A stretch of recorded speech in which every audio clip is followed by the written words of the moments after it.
donne cette liberté de nous réjouir en toi.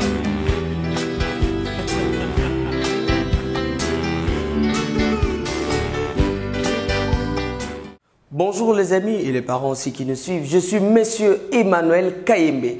Je suis ici avec vous dans le cadre de notre cours d'histoire, 7e cycle terminal éducation des bases, communément appelé ici les Timothée 1.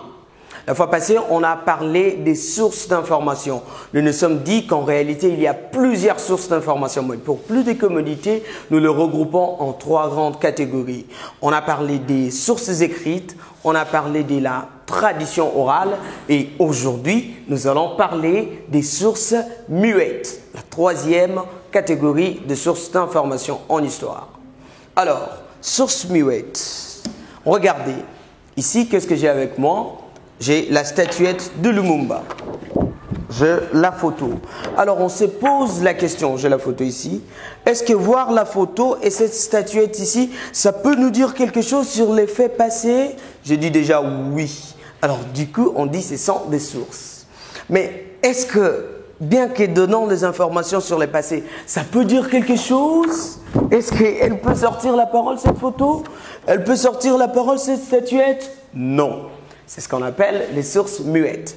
En fait, c'est aussi l'ensemble des éléments qui nous fournissent les informations, mais qui n'ont pas de paroles. Et là aussi, il n'y a pas d'écrit.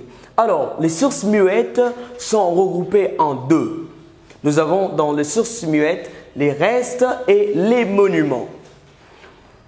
Le reste, à son tour, est regroupé en 2. Qu'est-ce qu'on appelle d'abord reste? Les restes, c'est tout ce qui est abandonné, tout ce qui est resté. Dans les restes, nous avons les restes organiques, ça veut dire tout ce qui provenait, tout ce qui avait la vie, n'est-ce pas? Nous citons par exemple les os, le squelette.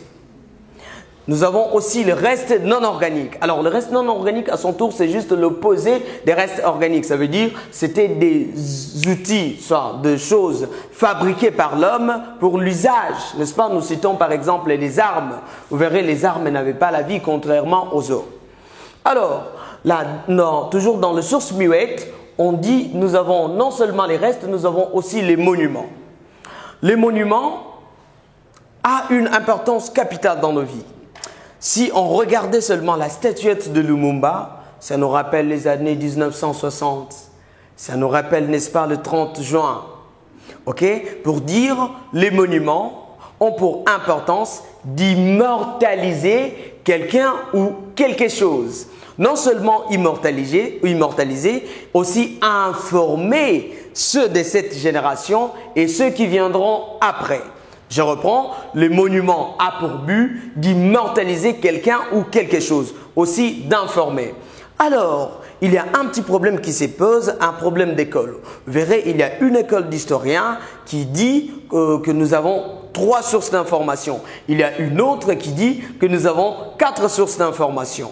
Alors, à notre niveau, nous allons dire, en dehors de ce que nous avons susmentionné, en dehors de ce que nous avons mentionné là-haut, nous pouvons ajouter une autre source d'information que nous allons appeler les sources audiovisuelles. Autrement, on dit les sources enregistrées. Alors, les sources audiovisuelles, soit les sources enregistrées à son tour, se subdivisent aussi en 2. Nous avons le document sonore et le document audiovisuel. Qu'entendez-vous parler des documents sonores? Les documents sonores, c'est tout document qui produit un son. Exemple, la radio. Exemple, l'audio d'une interview. Attention, dans le document sonore, il y a seulement le son, il n'y a pas d'image. Contrairement aux documents audiovisuels qui produisent et le son et les images. Nous avons par exemple les films documentaires. Alors, nous sommes à la fin de notre leçon. Comme devoir, qu'est-ce que vous allez faire? Vous nous faites la différence entre les restes organiques et les restes non organiques. Ceci est dit, prenez bien soin de vous, chers amis. Luttons tous par la grâce de Dieu contre la pandémie du siècle, le coronavirus. Que Dieu vous bénisse. Prenez soin de vous. Au revoir.